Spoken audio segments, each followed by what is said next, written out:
Oh my gosh, Priscilla, I know which is the one that everybody needs to look into. And I think this is the heaviest. The EPA estimates the average U.S. citizen has residues from over 400 toxic compounds in their body.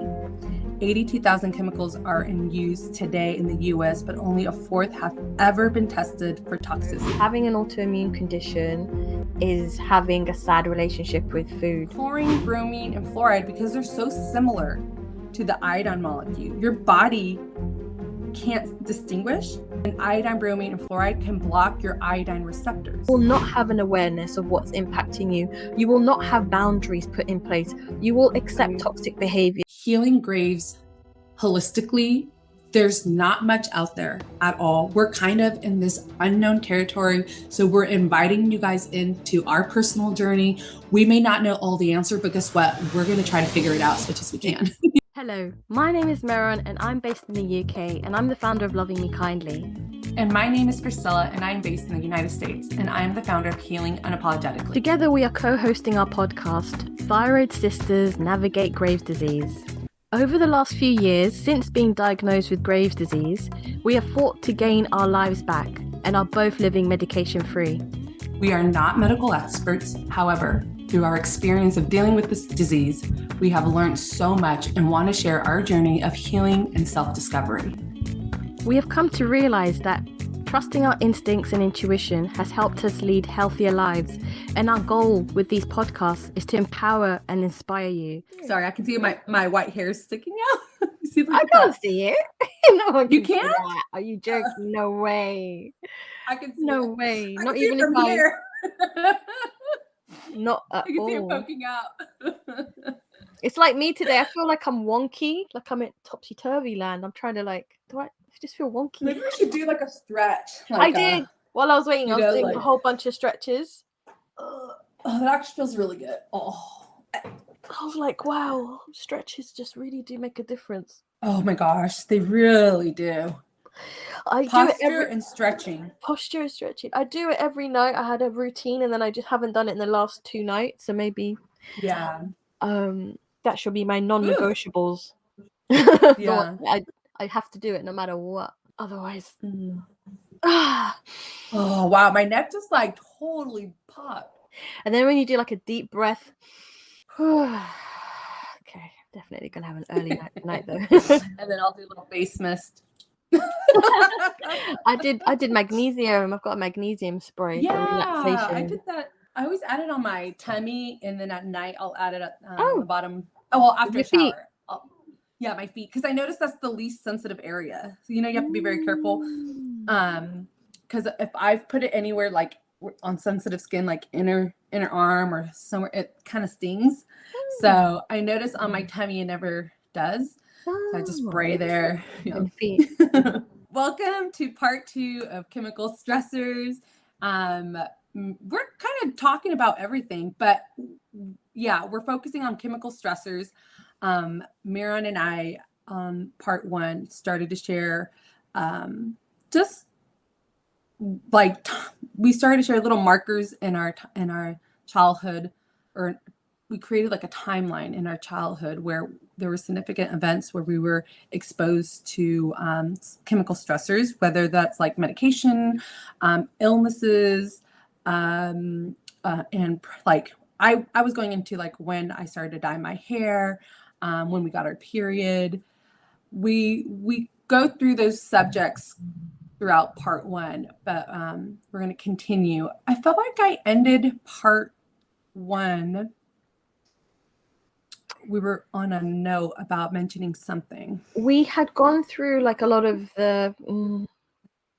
You were about to say the chemical stressors such as makeup and everyday products. Oh yeah. So we had done the things that we'd gone through in our childhood and teenage years up until our early 20s, just before we got diagnosed. And then you said, okay, those are things that you were unavoidable sort of things that happened. Yeah. But now we're going to talk about the chemical things that we were using in our everyday. So then that adds on to everything, isn't it? Because it's all, I always say it's all compounded. And I've been thinking about it. I think I'm going to ask somebody I'm gonna compare notes, because I don't know if Mhm. people are listening thinking, well, everybody must have a lot of chemical, physical, and emotional stresses, and I don't know. I'm gonna ask friends that I think had more steady Stable health. backgrounds, and see, Mhm. and I'm gonna see my timeline versus their timeline, just to see if Mhm. there is a difference. I mean the friends that don't have chronic illness, they have Mhm. normal health. Mhm. I'll be interested to see. Everything we're talking about, it just really just raises so much awareness as to the lack of self-care that I had as a child. I just didn't, it wasn't in my vicinity to even think about looking after myself like that. So I know. it just gives me that much more determination to prioritize it no matter what now going forward, that my later years are better than my former years. So it's really interesting, because we already covered so much in part 1, and now in Mhm. part 2, just as we ended part 1, you mentioned all those the everyday chemicals that we were using, and my mind went, oh my gosh, all of Yeah. that. Oh man, Yeah. I forgot I about was that. like, I kind of threw it like, okay, now imagine all those chemical stressors, right, that you went through. Now imagine all the products that you're using on top of that, like that exposure. And it was like, it was a little daunting, Like, when oh you my god, think about that. this ship this ship is sinking just thinking about it. It's just a lot, because I know we're going to go through it, but I didn't write them down. So as you go through it, I'll mention whether I've used those things or not. But oh my goodness. Yeah. I think that I remember, I'm trying to see if I can pull it up real quick. I might have shared this on a post that on my account about the toxic load. So here's a little bit of just information on chemicals, like man-made chemicals. And this is information that I got from the National Institute of Health. There are 100 toxins, including pesticides, herbicides, PCBs, and medications have been found in our water supply. So another chemical exposure is tap water, right? That little bulletin note is referencing like what is found in tap water around the US. I'm sure it's very similar in the UK too. Over 80% of our food have been genetically modified. So we're talking about GMOs. The EPA estimates the average US citizen has residues from over 400 toxic compounds in their body. 82,000 chemicals are in use today in the US, but only a fourth have ever been tested for toxicity.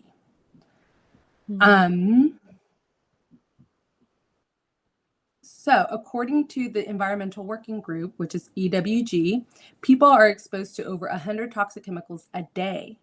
Women have greater exposure than men due to beauty products such as makeup, hair color, perfumes, lotions, and nail polish. The average woman uses 12 products daily and exposes herself to up to 150 toxic chemicals each day. Some of these toxins are known carcinogens. I don't know if I'm saying that right. I know that's a hard word. Carcinogenics. Yeah, carcinogens. Others are endocrine disruptors that wreak havoc on hormone balance and immune system. That's scary. So Dr. Joseph Pisarno, I know I'm butchering that too, founder of the book, The Toxin Solution, How Hidden Poisons in the Air, Water, Food, and Products We Use Are Destroying Our Health and What We Can Do to Fix It, states that toxins destroy nearly every system in the body, from damaging enzymes necessary for a multitude of bodily function to destroying organ tissue and all system, damaging DNA, disrupting hormone balance, and affecting cerebral function. Okay, that's just a bit of that. Yeah, that is very, very scary. Yeah. I feel like And oh yeah. No, go ahead. No, I was just going to say, I feel like the majority of that toxic load is going to affect your microbiome and your gut area. Actually, my next slide on that post was on gut health. But yeah, all of that is affecting your health, your your microbiome and your gut health. And also another post that I share about our the chlorine and chloramine in the tap water, and the reason why I always emphasize chlorine and fluoride and bromine is because they're very similar in molecule to iodine, and your thyroid needs iodine. Your thyroid makes hormones with iodine. It needs iodine. Chlorine, bromine, and fluoride, because they're so similar to the iodine molecule, your body can't distinguish, and iodine, bromine, and fluoride can block your iodine receptors, so that your body's not even able to absorb iodine because it's being blocked by these other halogens, and it's called halogen toxicity. For me, that was a huge discovery, and because my thyroid health completely did a 180 the minute that I reduced my exposure to those halogens. And that's why for me, I feel like the chemical balance was higher than the emotional and physical. Even though I did a little bit of work on each, I noticed that my body responded the most when I reduced my toxic load, because I think it was fighting that the most. My body was more out of balance because of the chemical exposures that I was dealing with. And maybe for other people, they're really good with keeping that toxic load down, but their emotional and physical can be higher in like burdening their body. That's why it's so important for you guys to do these health timeline or this health history and write down your physical, chemical, and emotional stressors, because you're going to see and you're going to feel which ones are more out of balance. But just to mention a little bit really quick about just chlorine and chloramine, one of the reasons why it's so important to use a shower filter is because your skin absorbs it. And I remember early on in my healing journey, when I was researching about chlorine, I saw this video on YouTube of this older gentleman showing you like a cup of water, and he tests the water, and it's showing you the level of chlorine that's in there, right? There's a lot of chlorine in the water. It's regular tap water.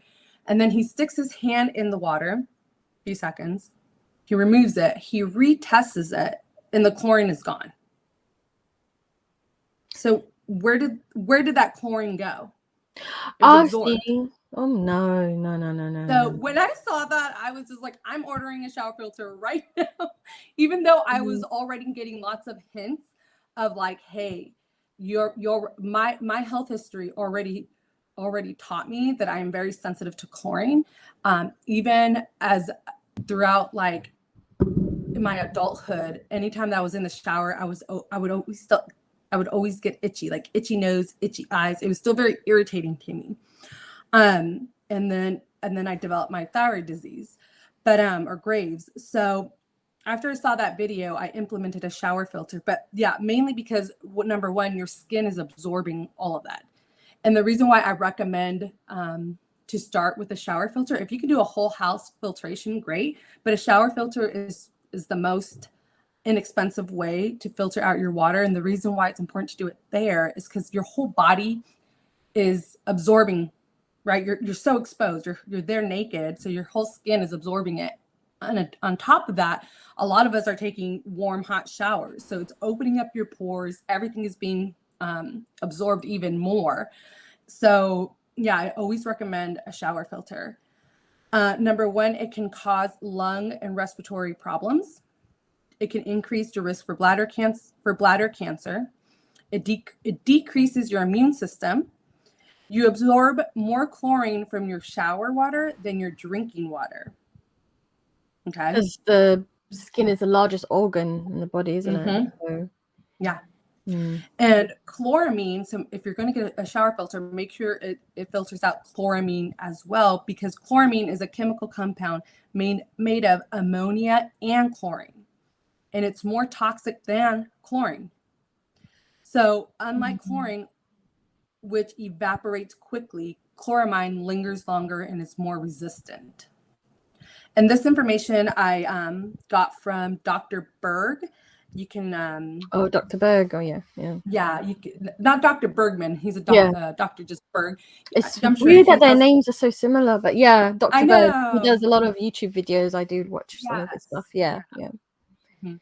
That And is a lot. I know. And another thing you can do is go to your the Environmental Working Group, ewg.org, and you can go through them and I think check your city's water information. Am I mistaking that? Or you can go to your city's website and check to see the water test to see what they use in the water. So here where I live, we don't use fluoride anymore. A couple years ago, they eliminated using fluoride in our drinking water or the tap water.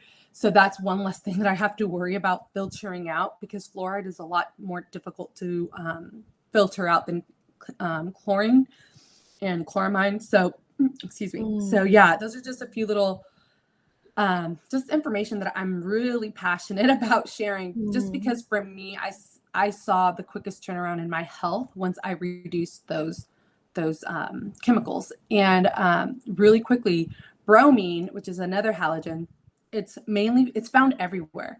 It's in baked goods, it's in furniture, it's like a flame retardant.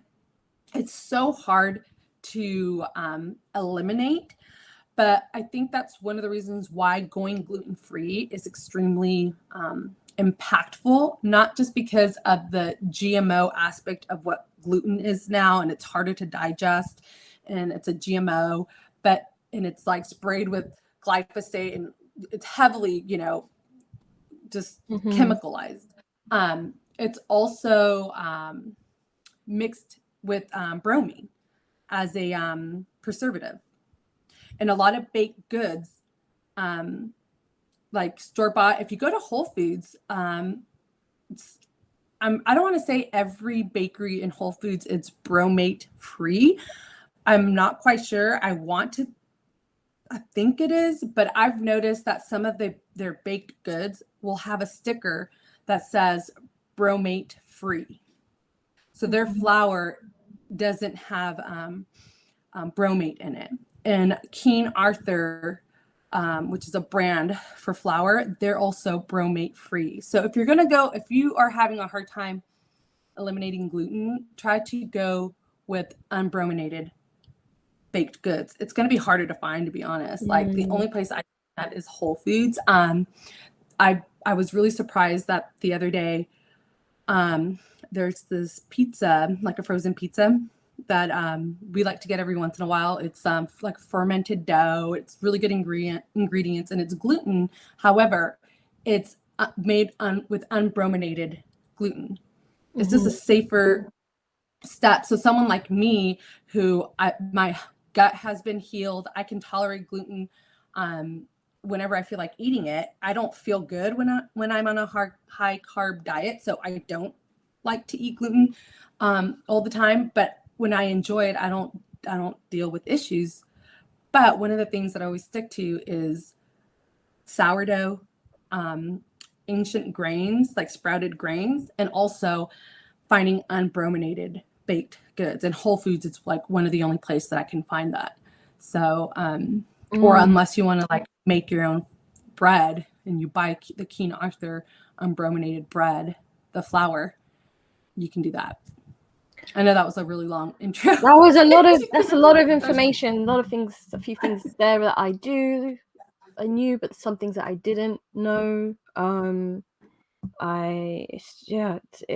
The way I see it, I've been thinking about it. I know that at the end of this podcast, this episode, we're gonna do a summary of what we think are the we're gonna do a summary of the physical, chemical, emotional stresses and what you think, were our biggest.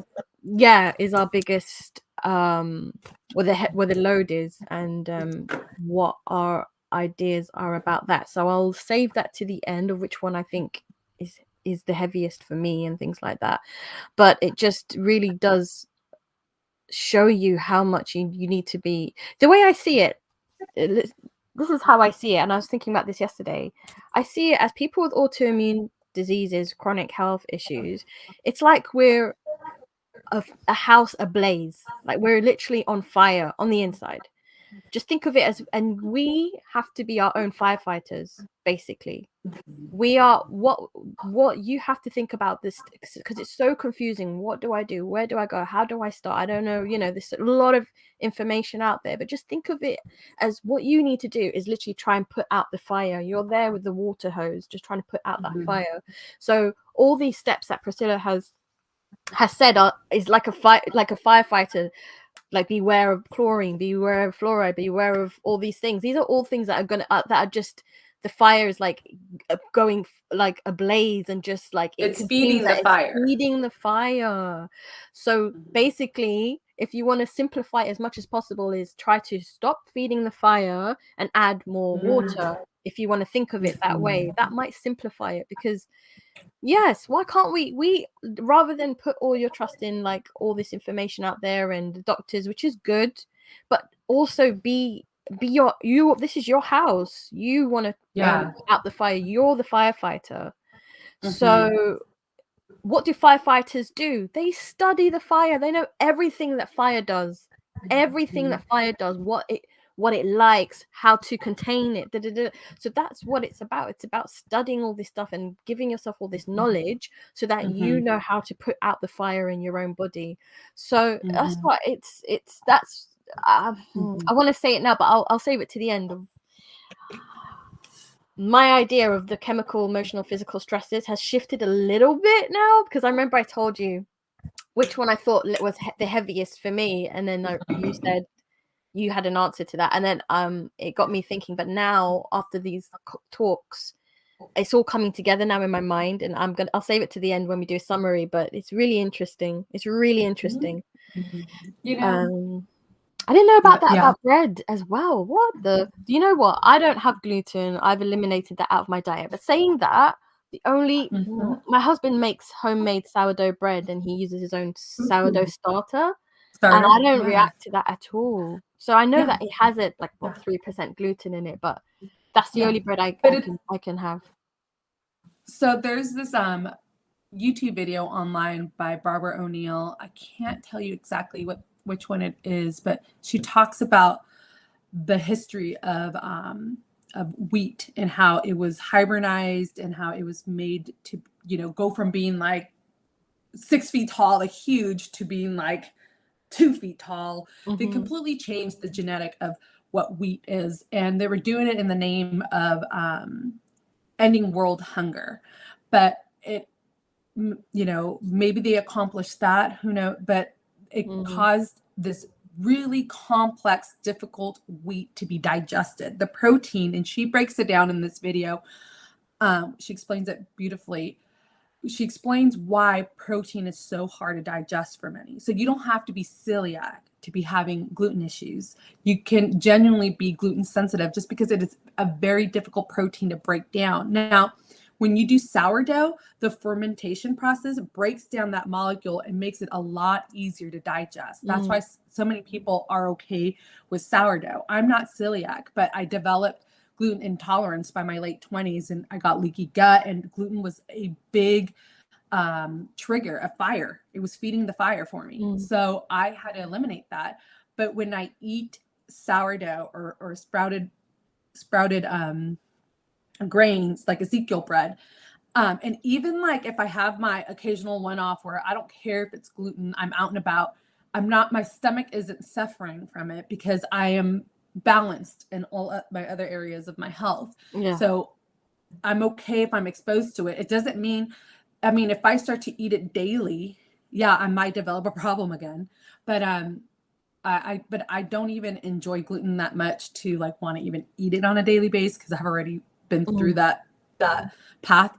But it makes sense why you're okay consuming sourdough and you don't feel the same way like you do if you were to eat something that's just hybridized wheat. The other thing I want to say real quick was I loved how you used the analogy of being your own firefighter and putting out the fire.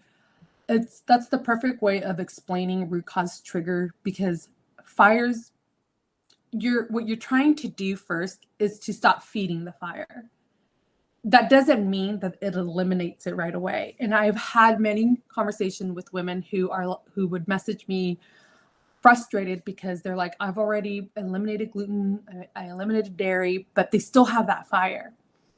And that's the best answer. You stop feeding it, but that doesn't mean that the fire isn't still there. You still need to work on putting it out. And a lot of times there are multiple layers to this fire. Like there are multiple sources that it's being fed through. It's not a simple one or two things. I've yet to have like heard someone who have had a severe autoimmune disease say that just eliminating gluten reversed their autoimmunity. It's never just one thing. So yeah, it's just which one is why part we're of doing it. these talks. Exactly. Mhm. Yeah. If you think about it, like a house ablaze, it's the books, it's the furniture, like these are all the different things that are feeding the fire. So Mhm. just if you remove the books, it's still gonna feed off the everything else, the walls, the this, the Yeah. that. It's just it's all hands on deck. But it's your hands, like Yes. yourself. Yeah. I just really do believe it's because you know your body the best. If you don't know, hopefully these podcasts have helped you to get to know yourself more, so that you're more equipped Mhm. to look after yourself. That's ultimately what Yeah. it's really about, to go forward and with like I said, to have better latter days than your former days. Yeah. You know, Exactly. because now we didn't know before, and that's okay. You know, your children, your kids, if you think about it, a spark was lit then, just a little, just a Yes. little smoke, and that smoke built up by the time you got diagnosed. Inferno. And then after that, honestly, it Yes. feels like it gets even worse. I don't know why or how. Yeah. After that Well, diagnosis, after the drugs they put you on, after this, all that, it's just, that's the hard part. I feel like it's after yeah. you get diagnosed, Well, and it's you're so like lost in that fire. You're just lost in there. I always go back to that one comment you said, you can't afford more stress. Your body, once you have an autoimmune disease, one extra little thing, like you said, it's not a little spark. It's a full-blown wildfire, It's just like when you have an autoimmune disease, your body is already under so much stress. Yeah. And another thing too, I would tell this to people who would message me and try to get my input. Don't do anything in your health journey that is gonna make you feel stressed. Like Mhm. if you're stressing out on your health journey, that's counterproductive.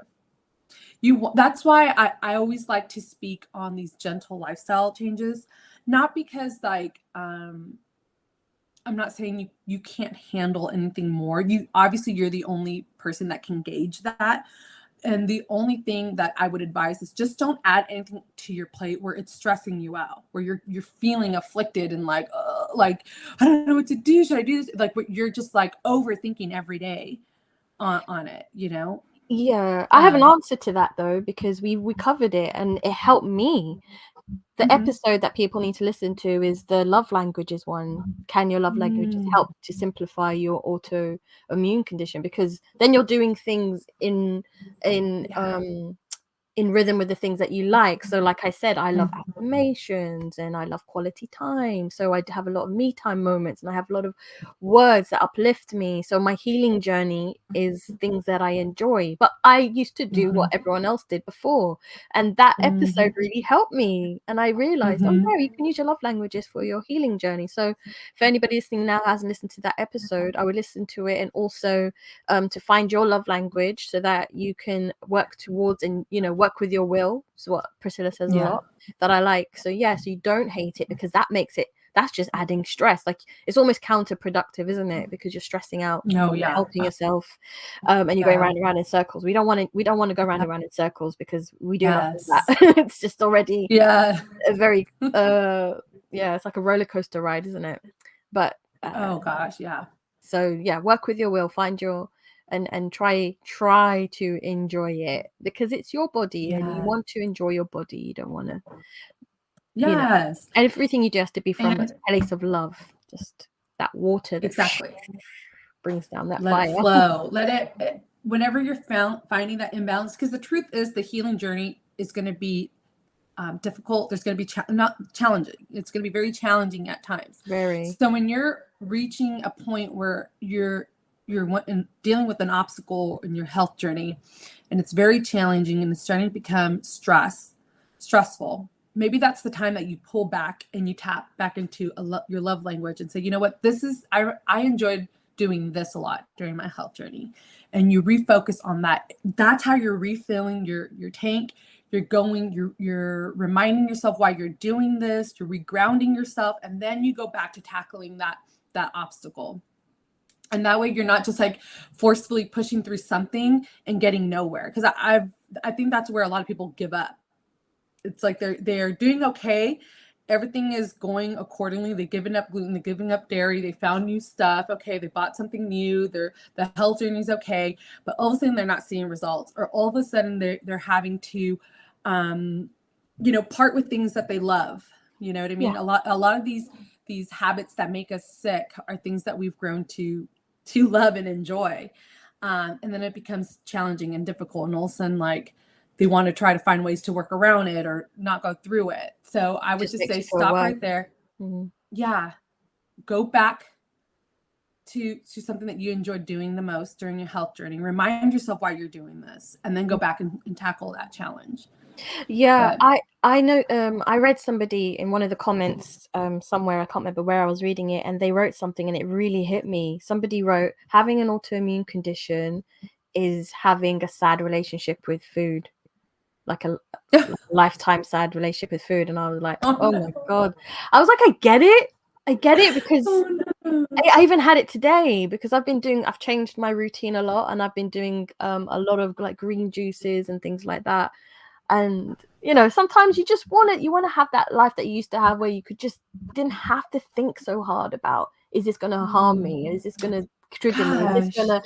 That in itself can be exhausting. And I think that is something that's hard when you have an autoimmune.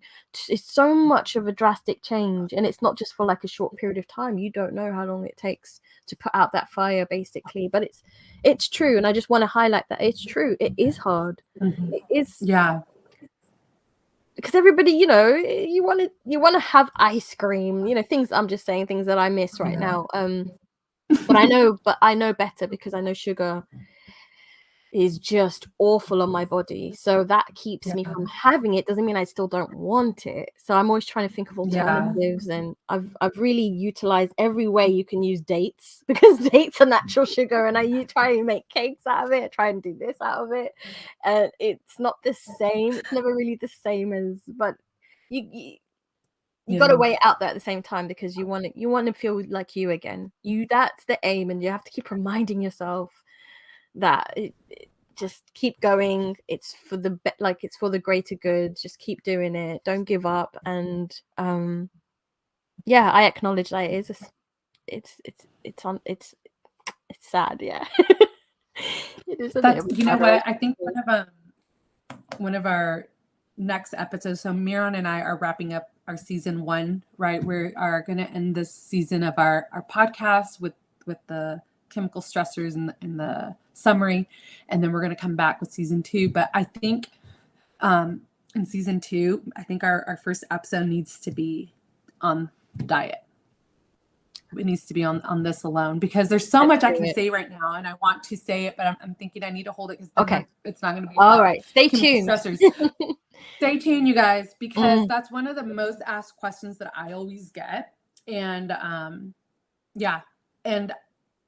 there's so much I can say about it, but I think in season 2 we're going to dive deeper into these micro subjects. Right now we're kind of going through the main topics, which is physical, chemical, and emotional stressors, and then season 2 we'll break it down a little bit more. But that's a really, really we'll take popular. That and carry it into the season 2. All right, we'll lock that one up and dissect it then. Yes. Because I can go off, man. I have so much to say right now. I think every episode that we do, we always talk a little bit about diet. Always. Yeah, it's always there in the back of my head. It's like the biggest thing. Mm-hmm. Yeah. Yeah. I mean, diet is just huge. We eat every day, so Yeah. it's just something that it's a what is a topic that Massive everybody topic. has to deal with. Gigantic. Yeah. It's huge. hmm But what I want But to see where else we're at on the timeline. Where did we get up to? I think we ended it. I mean, I was just kind of just talking in general, like where I started to see things shift in me chemically. I got my period at 10. I started to have irregular periods by my late 20s. I had a huge chemical reaction to chlorine by 14. I was taking, I started to get ear infections by like 16, 17. I was taking ibuprofen. I think I started to take ibuprofen between my late teens. So like somewhere between like 19 to up, I would start taking ibuprofen. I was very healthy as a child. It's so crazy now that we're doing these timeline, because I realized that my exposure to the chemical, like ibuprofen, antibiotics, Dental. my diet changed a lot too. Around 10 years old and up, I want to say, yeah, maybe middle school more, because my mom went from being a stay-at-home mom to working. So we weren't eating home cooked meals all the time. All of a sudden now we were eating fast food like once or twice a week. That started around when I was like 12 as well. And then my weight started to fluctuate a lot more around 16 and up, but I started to have more weight issues in my early 20s.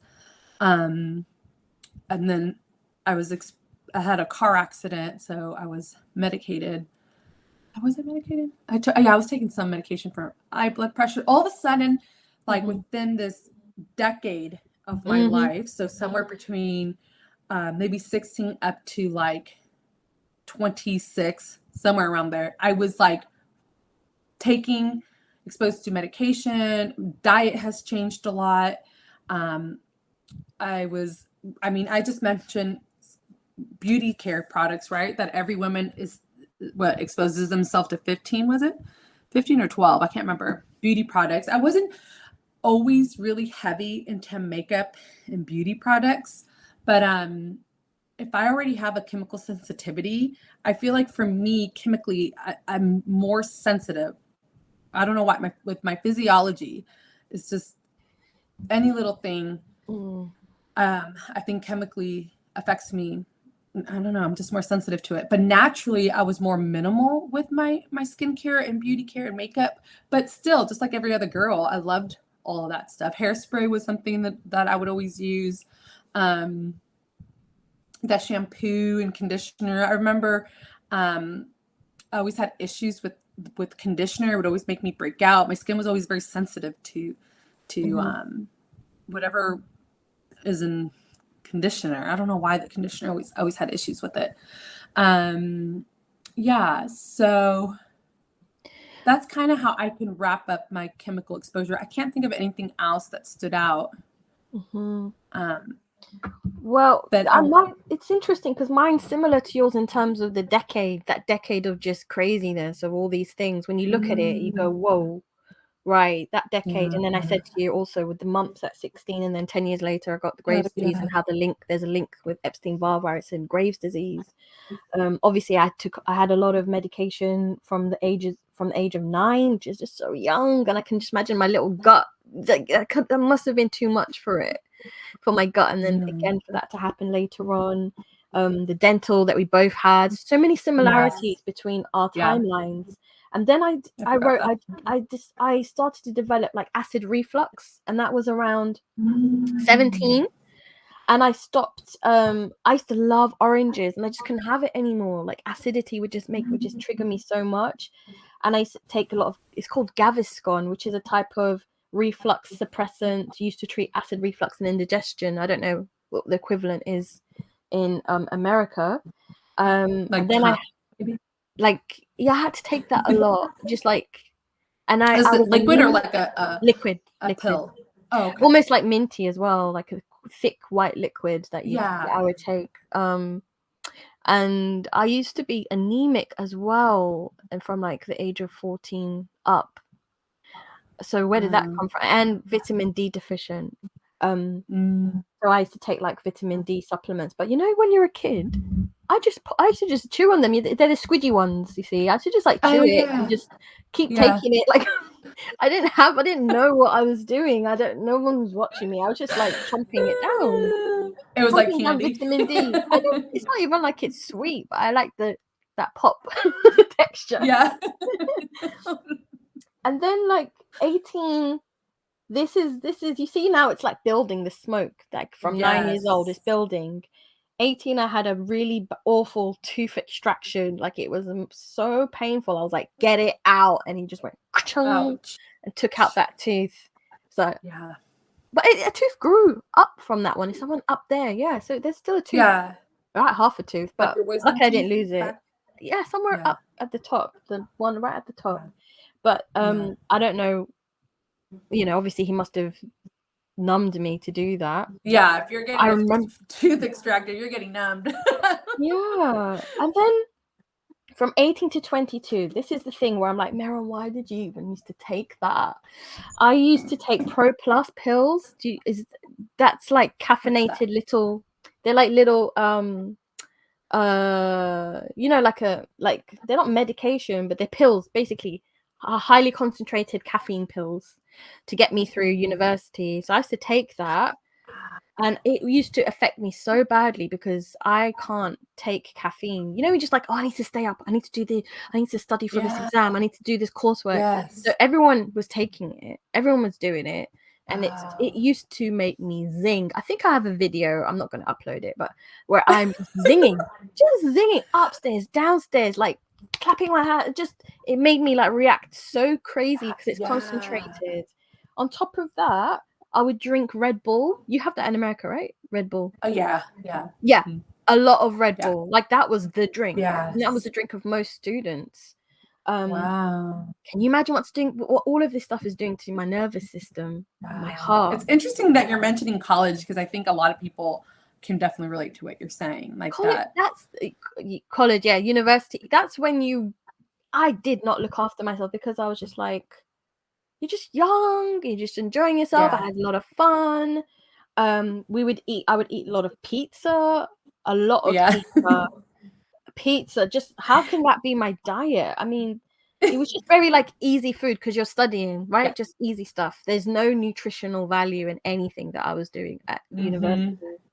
And then so that's 22, 18 to 22, all of that. From 14 to 24, because I was living at my parents' house, I used to dry my clothes in my room. And it's only now that I realize that that's not good because that's moisture in the air. There's a lot of moisture that you're just inhaling.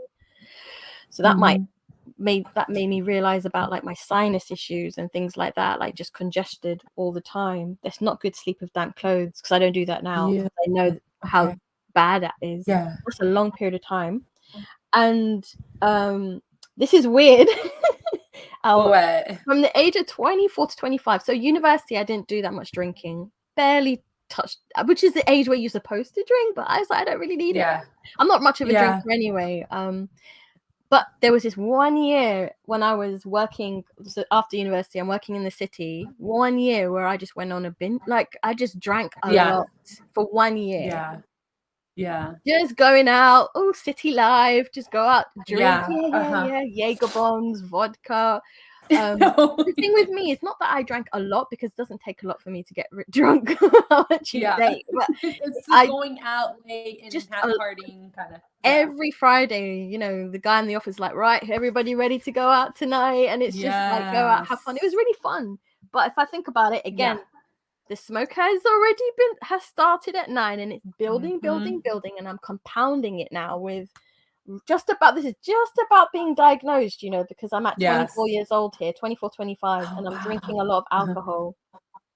And then 25 to 26, same time again, my room, I realized I was living out, and I remember I pulled my bed and behind my entire wall was mold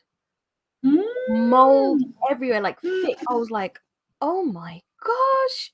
And I didn't have the knowledge that I have now, where you can't just get rid of mold. I cleaned it all with bleach and everything, but that doesn't mean Yes. that I actually got rid of it. And that's like a Yeah. year and a half or so of inhaling. Okay, Wow. I don't know how long that mold was there, but let's just say a year of it. So it's really building up here. We're at 25 years Yes. old, 26, 25, 26. Yes. And then 25 is when, just before I turned 26, is when I had the nut allergy, and then I went into hospital and I was diagnosed with Graves' disease. So inferno. Wow. That decade was just adding and adding. And then we have the makeup, the hairspray every day. Yes. Yes. Those little bits just sprinkling on the fire, just feeding it more. Daily exposure of little sprinkles. Sugar, the amount of sugar I used to like consume. It's just bad. I didn't do things that in any way put out the fire. I didn't eat a lot of greens. I didn't drink enough water. I didn't. I think about it all my years. I'm doing it now, but you know, that's why they say it's better to prevent than cure. Had I done these things before and had a better healthy habits, then it could have maybe balanced it out a bit. But I didn't do self-care. I didn't drink enough water. I didn't eat enough nutritional food. I was always stressed. You're stressed at school for exams, and you're stressed at uni doing that. Then you're stressed when you're out in the real world. After I got diagnosed, though, the only good thing I did was I went traveling for 8 months, and the doctor's like, "How can you go traveling? You know, you just got diagnosed." And I was like, "No, I need to go." Something was nudging me. But that's also when I met my mum, my biological mum, for the first time. So that's like unresolved emotional trauma being healed. Then at the same time, just being away from everything. When I came back, they were like, "Yeah, you don't need to be on medication anymore." So it shows that being in nature, because you're traveling everywhere, you're in just beauty, right? I went all in Southeast Asia, sunshine, vitamin D, fresh drinking air. a lot because you're so hot anyway. So you're like fresh air and eating well, and just like that was me putting out the fire a little bit without even realizing it, because I did not expect when I came back that they'd say you don't need to be on medication anymore.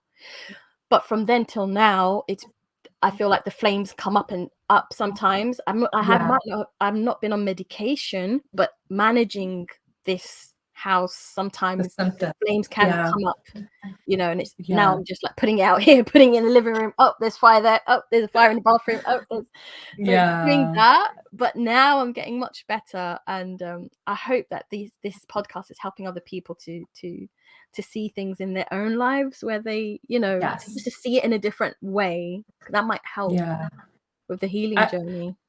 Oh my gosh, it's been incredible to just watch you do your timeline.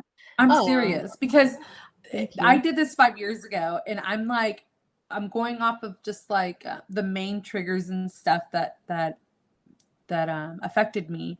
But it's so like in awe when you're watching somebody else do it, because I'm seeing you have the light bulb moment where you're connecting real information and root cause triggers that I never would have been able to tell you. I couldn't have told you that. Like you connecting Epstein Barr directly to Graves. I've never heard anyone make that connection. And the only reason why you made that connection is because you did the work. You sat down, you did your timeline of your health history of your physical stressors, your health history of your emotional stressors, and then your health history of chemical stressors. And you're analyzing that, and you're going in and you're researching those only you knew how bad you felt when you got Epstein Barr. It stood out. I remember when we recorded yesterday's episode, you were like describing how you looked and felt. Like I can tell that memory, you were in that moment. Like it was marked. Like you remember how ill you felt. You said it was one of the worst pains. Funny that I get a thyroid issue 10 years later, but this bit here was just the pain. Oh my God, that was so bad. I'm telling you, if there's one thing that I am like extremely, I mean, I'm so proud of us with the podcast, but if there's one thing that even I'm just like, like you just don't know what's going to come out, was that like You really highlighted something from your own personal experience that I haven't seen anybody connect directly to Graves. So if you're listening to this and you've had Epstein Barr, also known as mono, or the Mumps. the other one, the kissing mumps, or the Kissing disease. the kissing disease, something like that. You can't just, it's not just through kissing. You can get it through sharing drinks as well. Yeah. It is linked to cause autoimmunity or trigger autoimmunity in individuals, and Graves' disease is one of them. That's why it's so important to do these health history. I personally didn't have that experience, but do you see how our root cause triggers are so different, even though we both developed Graves' disease? So even though I didn't have Epstein Barr, there were other root cause triggers that still caused me to get Graves' disease. And I'm sharing that on my platform, but that doesn't mean there are not other root cause triggers that I'm unaware of. And that's what you're highlighting, the Epstein Barr. But you should get checked. You never know. It could be latent in your system. You never knew you even had it. Like dormant. Yeah. I wonder what kind of you just go to the Epstein Barr virus test. I just asked for that specifically. I know 95. I mean, it likely you do have it because they say 95%. They might as well just say 100% people have it. But yeah, you don't know. Might as well just check because it's your health history. You might be surprised and put it in there. That'd be so crazy if I like do have it or something. It'll be weird. I'd be shocked. I was shocked too. Then I remembered, oh yeah, I had that. Oh yeah. See, if you don't look back, I hadn't talked about the mumps since I had the mumps. I've never spoken about that to anybody. I hadn't remembered it until I did this health history and we're talking about it. Yes. That's why it's so important.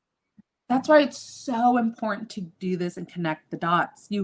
This is the work that only you can do. And like there's several things that you mentioned in your health history that have stood out. So I feel like you have a better game plan on where you need to address your health, starting at the root cause, because now you have this roadmap. And that's what is missing with so many people is they are lost because of course you kind of remember, you have things in your head, but it's really more helpful when you write it down. You have a visible roadmap of your timeline and you can start addressing root cause triggers, not just symptoms. You're linking when you're going way back when you first started to feel sick, and you're linking events in your life that don't think of events like I just felt ill around this time. That's why it's important to do physical, chemical, and emotional, because they're different events that are occurring. Sometimes there's certain events that will overlap. They're going to be both physical and chemical. Like a lot of our medical, like dental care was physical and chemical. Yeah. Or surgery, or they're all three, physical, chemical, and emotional, because you're taking the trauma of whatever you experienced is emotional trauma, physical trauma, and then with the medications, that's chemical trauma. So yeah, it's really, it's just I don't know how to experience. Eye-opening. It's just like so enlightening almost as well. And it's so nice to finally be in the driver's seat of your own health journey. Because when you're first diagnosed and you're in that lost, confusing maze / ditch / dark pit, because that's what it feels like, you just that's the space I don't want people to be in or stay in. I've been there, and that's what I'm trying so hard to stop. People feeling that way. I don't want people to feel that way, and I'm hoping that this has been enlightening for people. And it's not to say that, we've already mentioned this, to blame yourself. I have anything. It's not any fault of your or anything. It's nothing to do with like shaming or fault or blaming you for anything that happened in the past. It's just for an awareness for going forward. Now you know your health history. You know so much more about yourself since starting this podcast. Wouldn't you say we both have learned a lot about ourselves? That I feel like yes. And even with you, I feel like on yesterday's episode, I was seeing a lot of myself in you. That's the part maybe that I'm just like, I wasn't expecting, like, oh my gosh. Because I was like telling myself, I remember feeling exactly like that. like that light bulb moments, and just, even though you don't have all of the information, you need that light bulb moment. That is the turning point. The That is the similarities. turning point to holistic healing. You have answers. You have answers, or a answer. You discovered something. Yeah.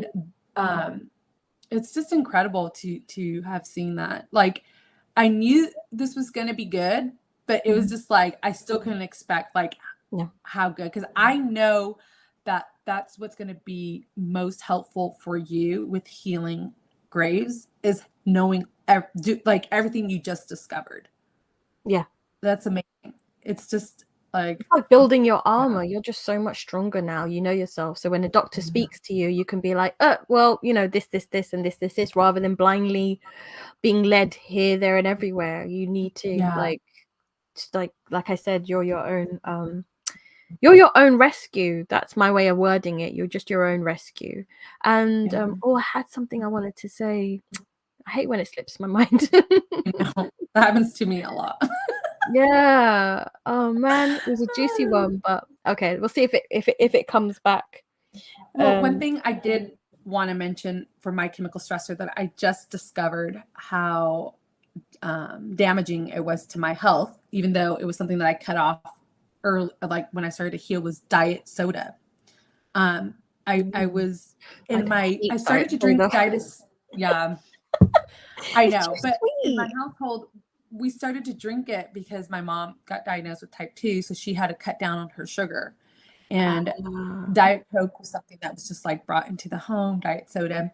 So we just kind of as a family started to drink it just because, you know, for her, of course, when we would eat out and stuff. But yeah, I want to say it again, around maybe high school age and up, I started to drink Diet Coke.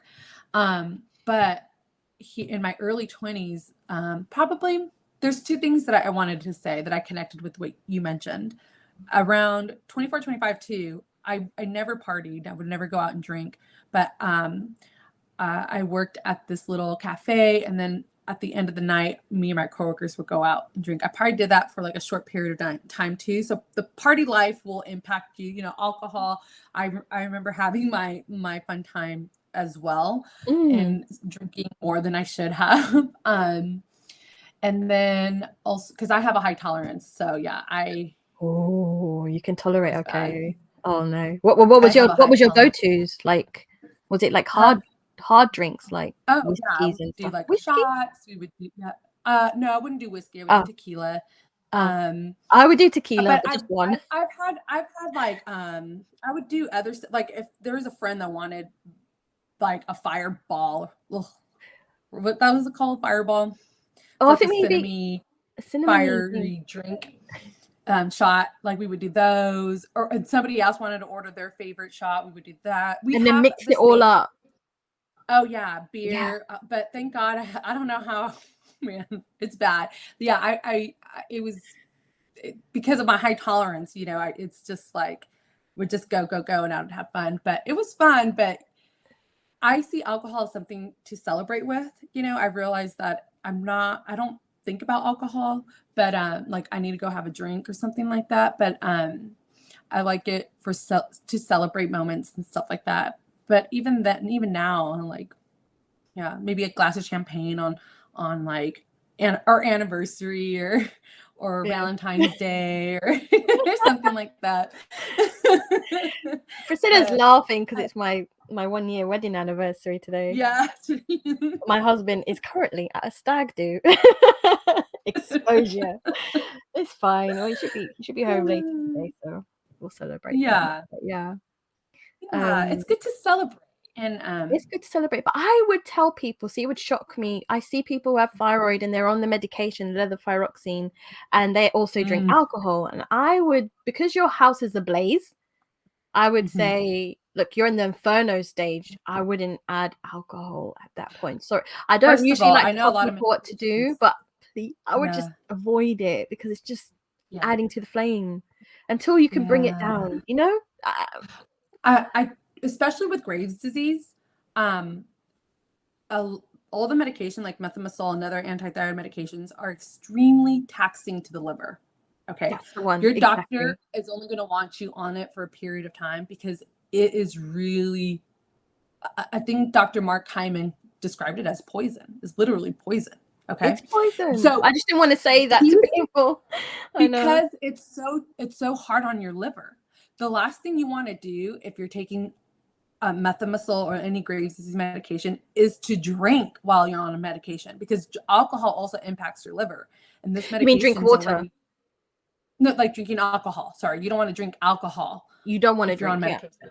Yeah. Don't drink alcohol. I feel like very comfortable telling you don't drink alcohol if you're on Graves' disease medication. That medication is very potent and strong, and it's taxing to your liver. The last thing you want to do is add more on top of your liver to have to detoxify, and alcohol definitely taxes the liver. No nutrient value in alcohol. Yes, nothing.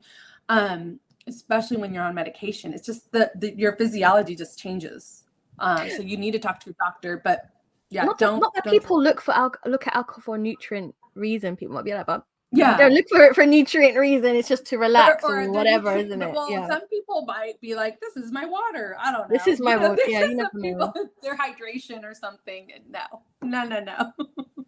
But just avoid it until you bring your fire down, at least. I mean, anybody who's on medication, I'm like 99.9% sure their doctor's going to advise them not to drink. What, like they don't tell you. You'd have to ask them, because they should. I think they should say, avoid this. That would help people. I mean, the way that I understand medication, almost all medication it impacts your liver.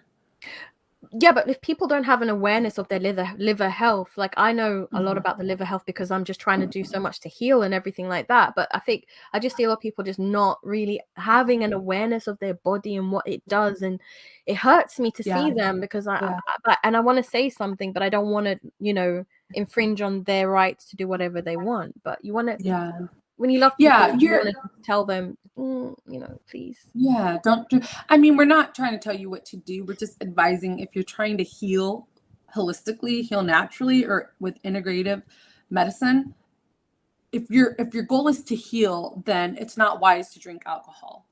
That's it. And the liver is so vital, not just for your overall health, but your thyroid health. Your thyroid converts T4 to T3 in the liver. So you need a proper functioning liver. It is not just, to detoxify alcohol and all these other things. It literally converts your hormones, the T4 to T3. So having a healthy liver is vital for a healthy thyroid. So I don't think a lot of people are aware of that, because I wasn't. Yeah. I don't know if I have a post about that. But that's why I recommend going and watching a lot of Dr. Bergman videos, Barbara O'Neill, because they're teaching you the basics of how your body functions. And I think we all need to have a layer of that understanding. You have to understand a little bit why do you want to keep your thyroid? Okay, well, go and watch a video online about your thyroid, like what your thyroid does, what is it responsible for? And then you're going to realize that your whole body is linked into it. Your liver is important for a healthy thyroid. Go learn about the liver. What are the basic functions of the liver? Why do you need a healthy liver? And when you have a basic understanding of just like the mechanics of your body, you're going to appreciate it, and you're going to understand why it's more vital to do certain lifestyle habits or to cut out certain lifestyle habits, because now you have a layer of understanding of having to preserve the health, or having to support that organ, or optimize it, or whatever it is. You're not going to be questioning it anymore. I think that goes back to like learning something new a day, having moments of learning something is so vital to do that on a daily basis when you're healing from an autoimmune condition. I feel like I saw you have a lot of those moments, and it's just like I'm always trying to learn. Knowledge is power. That's your way. Yeah. Exactly. I have that's what I'm trying to add in my Facebook. I have a Facebook group, and I'm trying to do like Unpack Thursdays, and just put videos where, you know, you never know that can help somebody. Just like, so the more you learn about your body, and it's so fascinating. I find anatomy and physiology so fascinating, how the body works. I know. It just fascinates me. So that's all I spend my time doing. I remember a week ago when I went to see the physiotherapist, and he was taking notes about my leg and everything, and he was asking me questions about my health and this, that, and he was like, and what do you like to do? What kind of activities do you do that you enjoy? And I was like, oh my God, I don't do anything anymore. I've just been so engrossed in my health. And he's like, go for walks and do tennis or something. And I was like, wow, I don't do anything. I don't do that anymore. My books are just like, you know, health books, and I've just immersed myself. I've forgotten. I need to get back into doing things that are just relaxation, you know, nothing to do with health. But it fascinates me. It really does. It really fascinates me. Yeah. That's so true. You can get very sucked in. It's important to have a little bit of a break. I mean, your mind needs it. When you're absorbing so much, you need a break to kind of, you know, digest it all. But I wanted to circle back real quick to Diet Coke, because the chemical stressor that I didn't realize until recently was impacting me severely was aspartame, which is an artificial sugar. And it's the sugar that's found in a lot of Diet Cokes and a lot of diet foods like Jello and Crystal, like all these diet, you know, marketing foods, and also gum. I was a big gum chewer, and a lot of gum that's sugar free is with aspartame. So recently, the reason why this is so important was because right off the bat, when I started to start my health journey, I obviously cut out Diet Coke. I already knew it was bad for you. And, but recently I understood how bad it was specifically to the thyroid, because I found a case study that aspartame disease can mimic Graves' disease. I don't think that was the case for me, because I feel like I was dealing with hypo symptoms in my late 20s. I think, and my body kind of switched over to Graves in my late 30s. I mean, my early 30s. But aspartame disease can mimic Graves' disease symptoms. And it literally causes the same heart palpitations, everything. So a lot of times when the case study, specifically when these patients were diagnosed with Graves, but were also on a high aspartame diet, were told to eliminate aspartame, and they went into rapid remission. And we're talking about weeks to maybe a couple months. It took me 7 months to go into remission. I did eliminate aspartame. I don't know. I can't tell you. A doctor never told me about the dangers of aspartame or how aspartame may potentially have been affecting my thyroid. I don't know, but I'm not shocked. I am not shocked to hear that that could have possibly explained my rapid remission, because I think it's so important to share that, because I don't want other women to think, well, I've been trying to heal my thyroid, and why am I not going into remission, you know, within 7 months or within a short period of time? Well, I believe aspartame was a huge chemical stressor to my body as well. So we have the chlorine was a huge physical chemical. Bromine was a huge physical chemical, because I was on a high carb, high sugar, and baked good diet. And then I had aspartame. Every day I was drinking about at least 2 Diet Cokes a day. 2 cans? Like, yeah. Those, how much are they? Like 12 ounces, maybe 12? Oh, I don't know ounces. Like 300 mil. Yeah, it's like a can. Yeah. So I was having at least one, maybe some days I was having 2. For how long? It was my treat. Oh, for years. Years, every day. Oh yeah. Okay. I went from like just having Diet Coke, maybe if I was like eating out, I would order a Diet Coke. But I want to say starting around the age of 25, 26, I would start to drink a Diet Coke a day, a can of Coke a day. And then maybe 2, maybe like I would have one. I remember for my break, it was my treat. I loved it. I would like even like I would put lime in it. I have my star. It just it was my treat. I enjoyed it so much. And then maybe later on in the evening I might have another Diet Coke. I Yeah, wonder if or that ingredient is in an energy drink, because I think it is. I think that look, I'm gonna check Red yeah, Bull ingredients, because yep. Yeah, anything sugar-free, if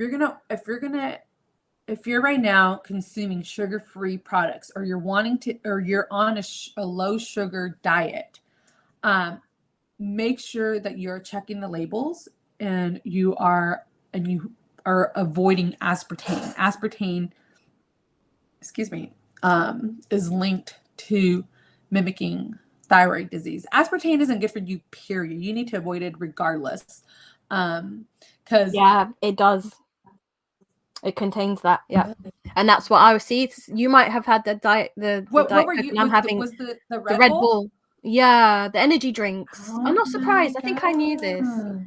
I think after a while, that's why I stopped. Somewhere along the line, I learned that this wasn't good for you, and I stopped having chewing gum.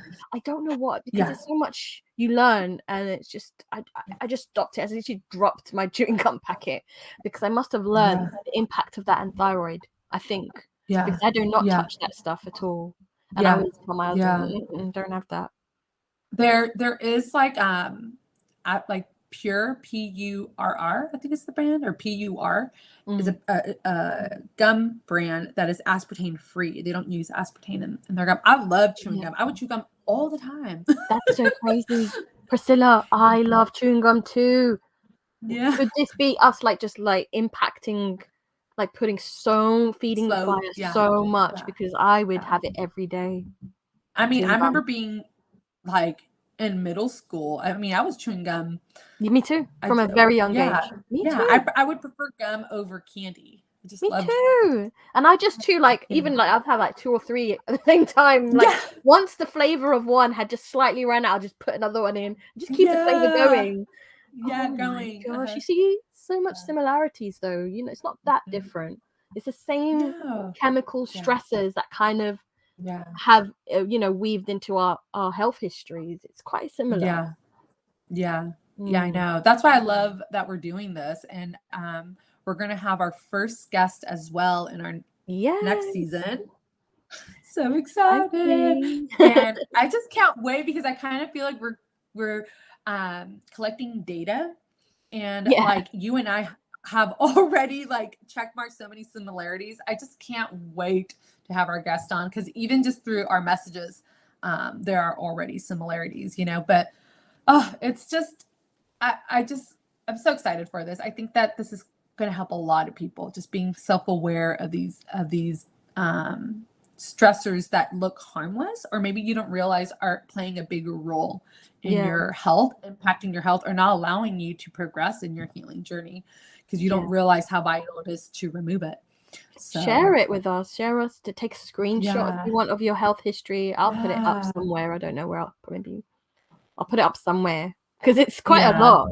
Just to do a quick summary of my physical stressors, or not physical, chemical, and emotional stressors, the ones that stood out the most, that impacted my thyroid health, and that I noticed I started to heal once I started to address. When it comes to physical, obviously moving daily was vital for my physical, for reducing physical stressors. Not only was I losing weight, but I was feeling better. And actually, that's really mentally better.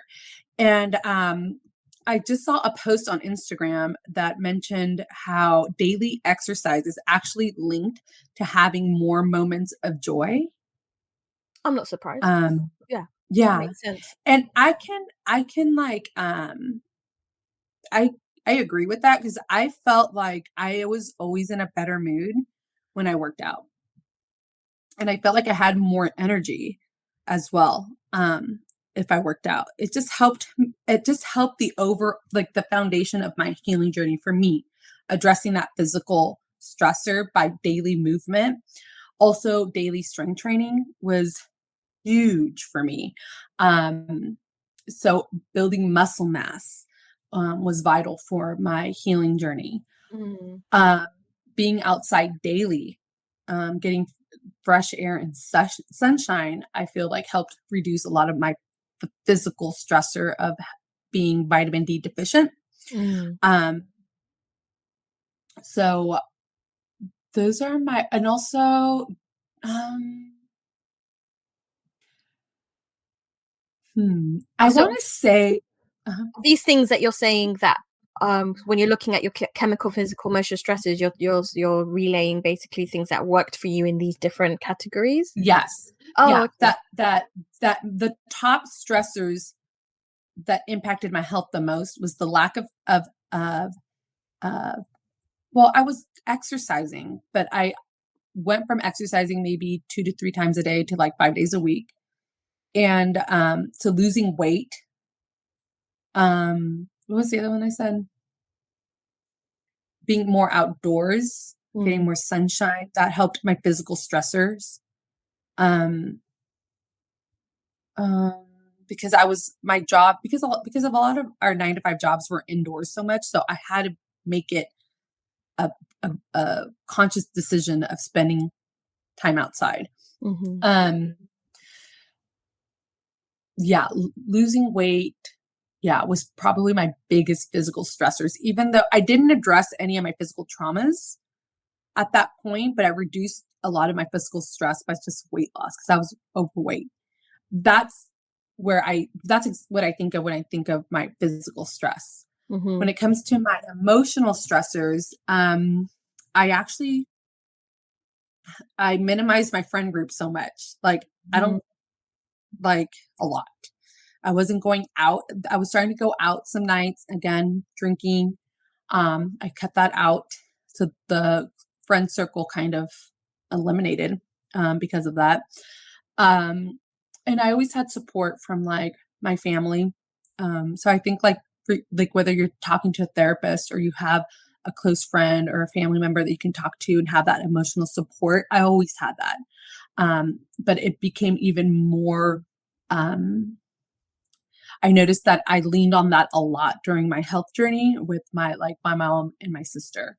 And then chemical stressors would be eliminating aspartame, Diet Coke, changing my diet from a high processed fast food diet to a paleo diet, um, eliminating refined sugar, especially.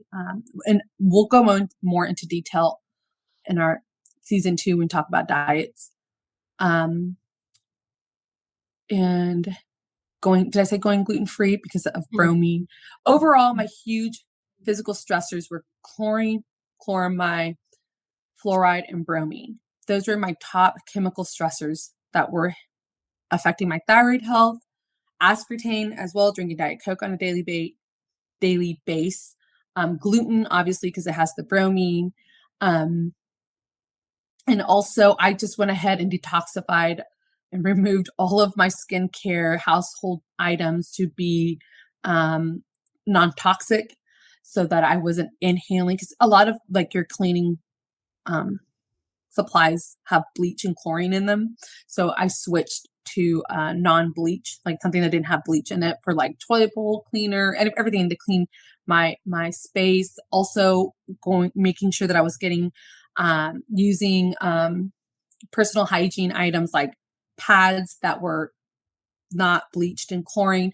So I was really minimizing and eliminating as much as I could chlorine from anywhere that I was exposed to it. And I realized I was exposed to it through a lot, through my shower, through my pads, through my cleaning supplies. And then fluoride was in my dental care and the tap water at the time, but I wasn't drinking tap water, but I was drinking bottled water.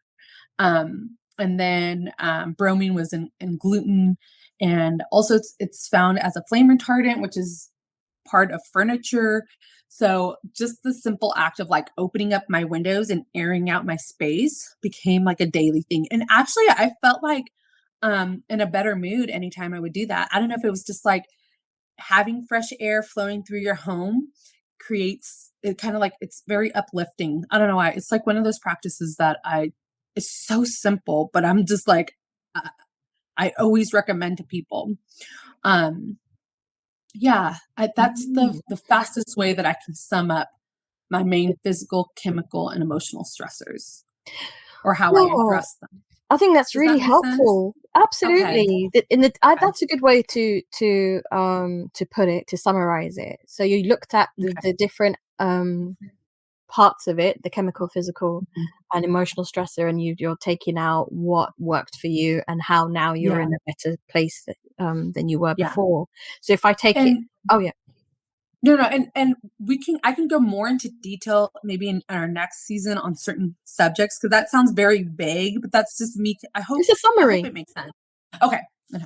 Yeah, it's a summary. And if I summarize mine, because I've been on such a journey in these podcasts that we've done. For me, I've never heard of doing like a timeline, health history timeline. Mm, So looking at it, I remember I sent you a voice message to say, "Oh my gosh, Priscilla, I know which is the one that mhm, everybody needs to look into, and I think this is the heaviest one. I think this is the one." And I still okay, I still kind of believe it to be true. So for okay. me, I thought it was emotional stresses. I think that that is a huge one that might be the instigator, the place where things might begin. Emotion, like your emotion, I think so. unresolved emotional trauma might be the first Mhm, spark. And why I say that, and then as we were talking about chemical stresses, I was thinking, oh my God, Meron, you really like compounded so much chemical stress on your life mm, so far. Actually, that's kind of building up, because that took that list, yeah. you see, it's like so long. And I was like, wait a minute, is it chemical then? Yeah. But here's the thing, what I think it is, why I still actually do believe that, I think they're all important. As you said, it's all balanced, you need to focus on all of them. But Mhm, emotional stress, unresolved emotional trauma, and things like that, if your basis, because if you know, whoever's listening to this, if you have to listen to our emotional stressor part 1 and part 2 to understand this, mhm, because we really dissected our emotional stress, and we realized that maybe at the root of a lot of emotional issues comes to the fact that you don't feel enough. So if you don't feel mhm, enough, then you're going to go and live the rest of your life not looking after yourself. You will not have an awareness of what's impacting you. You will not have boundaries put in place. You will accept right, toxic behaviors. You will mhm, eat unhealthily. You will emotional eat. yeah, You will binge eat. You will not go to bed at a certain time. You will not, you know, look after yourself. That's why I yeah, feel like there's this heavy, it holds a heavy place. For me, I mean, everyone, when they do their stress, their timeline, they might see it in different places. But where I see mhm, it is, it's very heavy with the emotional stress, and it's very heavy with chemical stress. Now, how mhm, did I go from taking medication for a year and a half to not taking medication any longer? Is mhm, I went away from the stress. I removed myself completely, mhm, and I stayed in states of awe and wonder and nature and all this stuff. So mhm, really and truly, that's the only different thing that I did. And I think about it, had I stayed and not done my trip, um, I would have been like more engulfed in the pain and the whatever, because I had a significant thing that happened to me just before being diagnosed. So getting away from it helped me. But that doesn't mean you have to book a a one-way ticket to travel. yeah, You don't have to do that, but you have to find ways that you can remove yourself from that stress.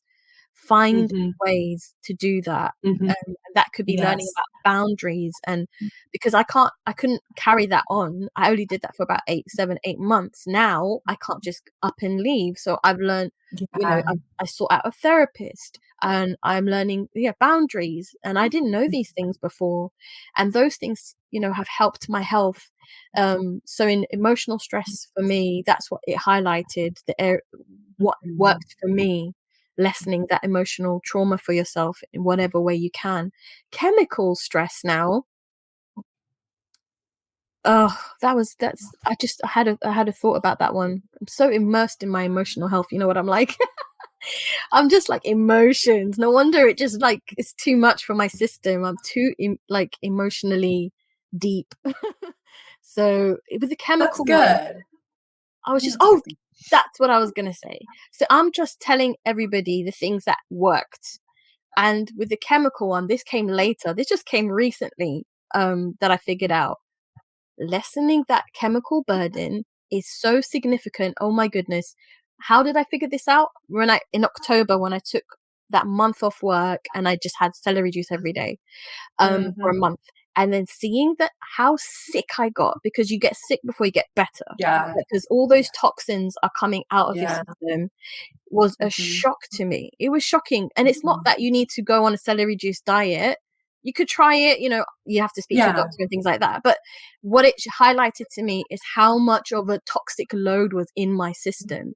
And now I have my green smoothies in the morning and I put so much spinach in it and so much greens. And I noticed that I just am in a better place because every day I'm lessening that toxic load, because it binds toxins. You're detoxifying. And that's what I do a lot as well. So emotional trauma is one thing, but every day I do things that lessen my toxic load, and that has been significant. So significant. I use the shower, like you said. I have something that blocks the chlorine. I don't drink filtered. I drink filtered water anyway, but that's the one I think if you want to start somewhere, I would start in chemical stress, just to like put out the fire a little bit. That helps a lot. I would start with that, and then along the way, when you start to feel a bit calmer, just a little bit better, you might feel bad first as the toxins are leaving your system, but you're going to feel better, and then tackle the emotional thing, and maybe go to the gym, or seek out therapy, or whatever it is that you need to do. Start journaling, whatever it is, to release the emotional burden on yourself. But another key thing where I did lose weight, actually, 2018 to 2019, I went to the gym not every day, not because you love the physical stuff. I don't, but my mental health was like deteriorating, and something in me just said, just go to the gym, just start the gym. So I signed up and I said, okay, Maren, you know yourself, you're not going to do like an everyday thing, you're not going to go to all these classes, do something you like. So I said, okay, Maren, I'm going to commit to myself to do one swimming on Fridays. So Fridays is Women's Day, like it's like only for women. So women, it's just women in the swimming pool and things like that, in the sauna and all that. So I just it just makes you feel, I don't know, not that I have issues with men or anything, more just comfortable. You just feel a bit more comfortable. So Fridays I would go swimming, and then after that I would spend a lot of time in the sauna and do that. And that was my Fridays. Swim, sauna, jacuzzi, relaxation. But a month later, people like, no, you sound good. Oh, you're glowing, all this stuff. And I was like, okay, you know what? I'm going to add one other thing. So I started to do yoga every Tuesday. I didn't miss a Tuesday. And so just Tuesday yoga and Friday swim. And yoga taught me to connect again to my body, stretching out, all those kinks, and it built tiny strength, because it's very it's good for building strength within yourself. Also, and flexibility. And you're also releasing emotional things at the same time, because like these movements where you're breathing and releasing it at the same time was so good. So I would look forward to Tuesdays, because I would build up all this stress. I knew it, because I just didn't feel good, and I knew that I needed my Tuesday fix. And then after yoga's on Tuesday, I'd be like, oh yeah, that's the feeling I've been searching for. And then I'd accumulate it again, but then I would actually still, Tuesdays I'd release it. And then later down the line, like 6 months later, I started to add Thursday Pilates. So these are all low impact. I didn't look at the scales. I wasn't obsessed like I do now, actually. I check the scales every day. But then I said, I'm not doing that. I'm just going to enjoy this. And without even realizing it, I lost like 10 kilos in a year. I felt good. And then I said, you know what, Maren? You can't afford the gym anymore, so time to cut the gym. But you need to, make sure that you include these habits that you have built up. Did I? No. And I'm where I am now. But I know that it works to calm your system. You see, these are all things that calm your system. And if that's what people can focus on, whatever it is, use the love language, whatever works for you, whatever you enjoy. You're a firefighter. Calm the system. Put the fire out. Just put the fire out. And whatever. And sometimes that means your friendship circle is going to go smaller. It becomes smaller. That's happened to me too, because not everybody understands that you can't go out. You don't have that. You got chronic fatigue. You only have a spoonful of energy, and you need to put that energy on you. You need to exactly. stop hemorrhaging. I've used that other analogy where you're hemorrhaging. Yes, You've got to block those things. Stop hemorrhaging. Put out the fire. Come back to you. You know, once you fill up your cup and you're in a better space, you can have more energy to give to other people. But right now you can't. I'm not saying don't socialize and don't do that. I'm just saying be mindful of your own space. And prioritize yourself and your self-care. So it's been amazing.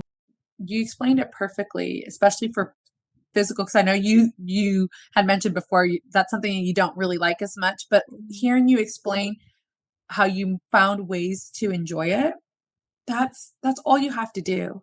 Just find ways that you can actually keep up with it where it can be sustainable, and it has to look the way that it needs for you, not like how somebody else is implementing their daily exercise. Or, you know, for you it was one day of going swimming, and then it went to 2 days a week, and then it went to 3 days. That's how it starts, you guys. And I love that you have that experience. Yes. And you have that experience because you know it works. And maybe that can put in perspective like how you can prioritize it, because you realize how impactful it was, you know, like that. I just feel like experience is the best teacher, and don't discount it or minimize it. I think a lot of times we already know what the answer is, and maybe we like the idea of something new and fresh versus something like old and we've done before. But if it's effective and it works, like, you know, a smoothie a day keeps the doctor away. Simple. Yeah. If you can't go to the gym, then at that time it was convenient. It was right next to work. The convenience helps. So I was like, okay, that's the least you can do, Maron. Just do that. I don't have that now. I can see that. I don't have that now, but I can now change it to walks or just 10-minute yoga on my bedroom floor. Stretching. We were stretching before we started this podcast. Or I do it before bed. That's like my new bedtime routine as well, just to stretch. And like they say that the thyroid, you need to like there's this movement that you do like this. I know I look silly. If you're listening, you won't see what I'm doing, but you sort of hold your chin and you just kind of push the back of your head up. I look so silly, but I do this at night. And they say because like the thyroid, there's some link between the back of your head and the thyroid, so it needs like this space to stretch that part out, to stretch this part of it.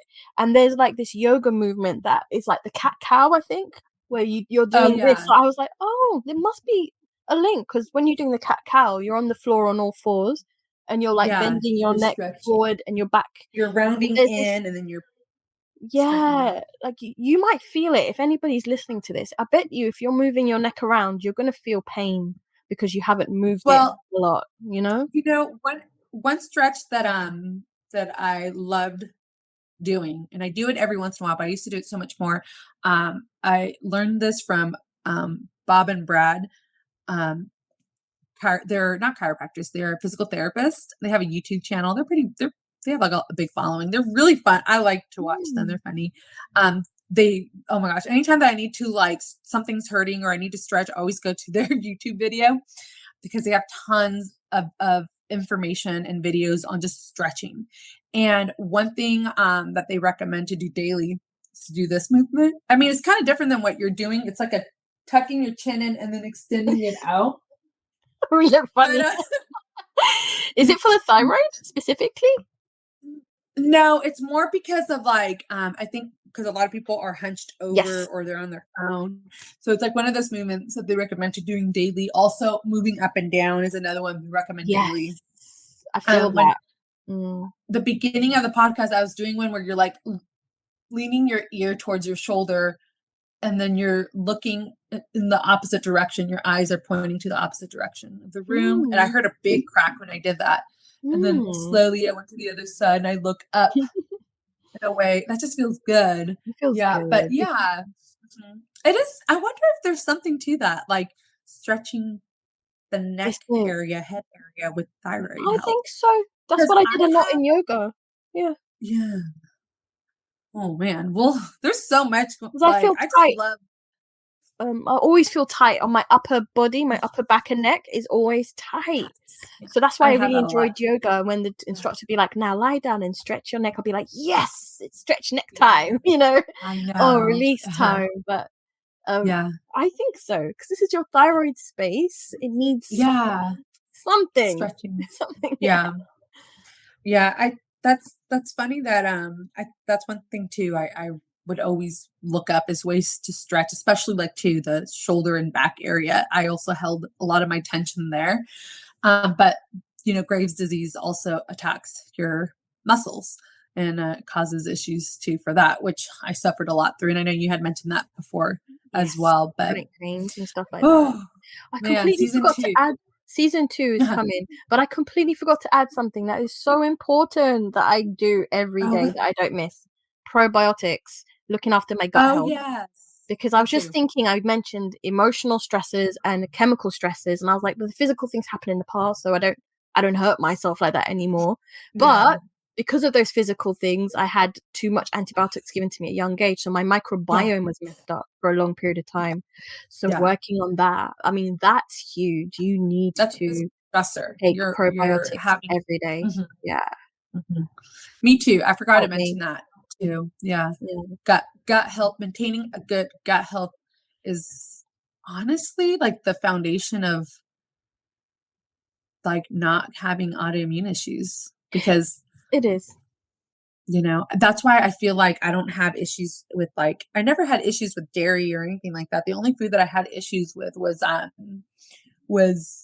gluten, and it was something that I developed later on in my late 20s. So it took a while for it to really cause a problem, but It's a good yeah. place to focus on because Mhm, your gut might, even when I say I do smoothies, I'm actually helping my gut health there because it's mhm. helping with the lining. If you've got leaky gut, Yeah, it helps like the with the holes, intestinal line. your intestinal Mhm. wall and things like that.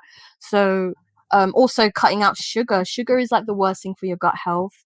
I mean, Yeah. if you're gonna do it, do not alternatives like aspartame, not like that, but Yeah. dates, Like natural things. honey, maple syrup, coconut sugar, Yeah, dates. Yeah. unadulterated honey, because sometimes they put sugar, and I know that they've done it because I start to act up a few days later. I'm like, that honey is not pure, but that's how sugar affects you. There's a YouTube on it about it being poison as Oh, well to yeah. the system and Oh, your yeah. liver. I Yeah. might put a link. I'll mention a different. I'll add the links at the bottom if anybody wants to have a look, because sugar has Yeah, that's a been good the biggest idea. thing that has helped me with my mental health as well. Like Yeah, eliminating same. that. Mhm. Yeah, season 2, we're gonna dive into We're diet. going to dive into diet anyway, so Yes. that's why. Yeah, I think that we might even have to have, like, one episode just on sugar. I would love We'll to. see. I would love Yeah. to. I will go in Yeah. on that one. Yeah. Let's do But, it. yeah, diet. Season We're gonna come 2, back episode season 2 1, with diet. Yeah. sugar. Yes, Talk about because sugar. it all plays a big part on your overall health, and there's a lot of things you guys can do to minimize it. Remember, it's not an all or nothing approach. It is doing what you can with what you have, just doing your best, and you will see results. So, Firefighters, we got this. We're all firefighters. yes, we're putting out the fires, and we're all here talking about the main fire feeders. I don't know if that's the right terminology, but Yes, exactly. Exactly. we don't want to feed the fire anymore. Don't feed So, the fire. yay! I'm so excited that we got to record the Okay. end of the stressors. I know it's a lot, you guys. I feel like, did I mention everything? It's a lot, okay? But that's why we're going to come back on season 2. We're going to be talking more in depth in these subjects. I know I've already gotten requests to talk about diet, Oh, and you brilliant. and I are always talking. Yeah. And but diet's always something that I get asked a lot. So I'm so excited Yeah, thank to you everyone for coming on this journey with us. We've just yeah. begun and it's been amazing and so therapeutic on so many levels. keep the comments coming. Just, it guides us, it helps us, it really does, and it motivates us and encourages us, and we're all in it together. Thyroid Sisters Navigate Graves' Disease podcast, Yes. season 1 completed. Thank you all so much. We're very, very grateful. Yeah, we're extremely grateful. Bye. That is the end of this week's Thyroid Sisters Navigate Graves' Disease podcast. Thank you so much for tuning in. We hope you found it useful and enjoyable. Please do follow and subscribe to our podcast so that you are the first to hear about new episodes. And if you're enjoying them, please leave us a 5-star rating, as this will help us so much. The bigger the show gets, the bigger the awareness raised. You can find us on social media using the handle @lovingmekindly and also the handle @healing_unapologetically. Until next time.